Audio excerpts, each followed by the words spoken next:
Hey everybody, we're down here at CES 2009 in Las Vegas. One of the games we're checking out right now is Prototype. I'm joined by Kelly Zmak from Radical Entertainment. Kelly, most sandbox action games are about running around, causing destruction, but in Prototype you do that in a really unique way. How exactly is that done in this game? It is true. One of the things that's unique is the evolutionary point system that allows the player to upgrade their weaponry, upgrade their skills, and upgrade their capabilities in the world. These range from locomotion skills, combat skills, all of the skills associated and talents that basically have been granted to Alex Mercer through this evolutionary process that he's going through. And that really is what makes it unique, is that it's not just total mayhem and destruction, although there is a hell of a lot of total mayhem and destruction. It's really allowing the gamer to play the game the way that they want to, and allow them to focus on creating an Alex Mercer that they think is unique to their game style.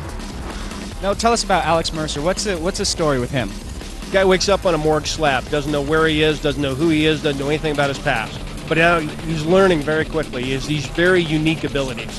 He wants to find out what's happened to him. He wants to find out why this is happening in the world around him. And more importantly, he wants to find out who's responsible, because he expects them to pay. It's really a power fantasy. It's a story of revenge. He's pissed, and he's going to let the world know it in downtown New York.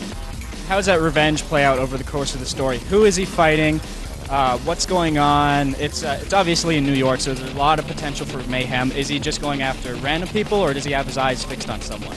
There's really three factions in the game. First faction being Alex himself. He is this very unique prototype. He's this very unique character. He has all of these unique abilities.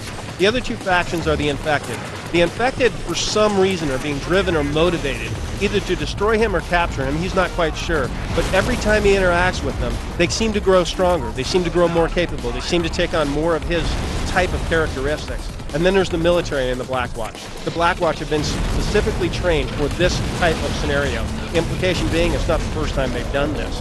All of these forces are specifically trained or have unique abilities that seem to really go against what is natural in the real world. And Alex is learning about how these factions interact with the world around them as they slowly start to turn New York City into a war zone.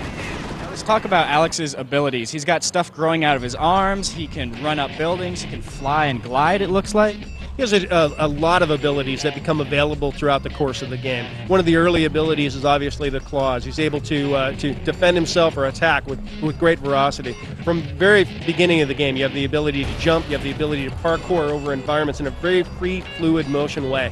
He's able to move throughout the environment horizontally and vertically with almost no limitation, what he's able to do. And then as he continues to advance his skills, as he continues to take on greater and greater powers, those powers then continue to enhance and grow from there. So yeah, he really does have this great selection of weaponry. One of the awesome weapons is the blade arm, where his arm actually converts into a blade. We call it the can opener. Use it against the tanks, use it against the brawlers. It's a great weapon, blast to play. And they just continue to grow and grow as he continues to evolve to the evolutionary point system. Now, the other big star in any sandbox game, besides the protagonist, is usually the setting. In this case, it's New York City. What can you tell us about this New York City? What makes it different from what we've seen in like a GTA or Spider-Man? You mentioned that it gets pretty chaotic over the course of the story. Yeah, the city starts out pretty much as a normal everyday in New York City, and then progresses slowly into basically what's a war zone. It gets taken over by the military. The citizens start to retreat back into their safe havens, and it becomes a military and an infected war zone as they go into the final stages of the game. And really what it is, it's alive. There are pedestrians, there are taxis, there are cars, there are sounds, and everything is moving in the world, kind of in spite of what Alex is doing. He's out searching for these answers, but the city around him is evolving and changing and growing because of the infection and because of the military.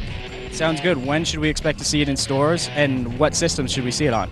The product will be available for the Xbox 360, the PS3, and the PC, and it will be shipping in summer of 2009.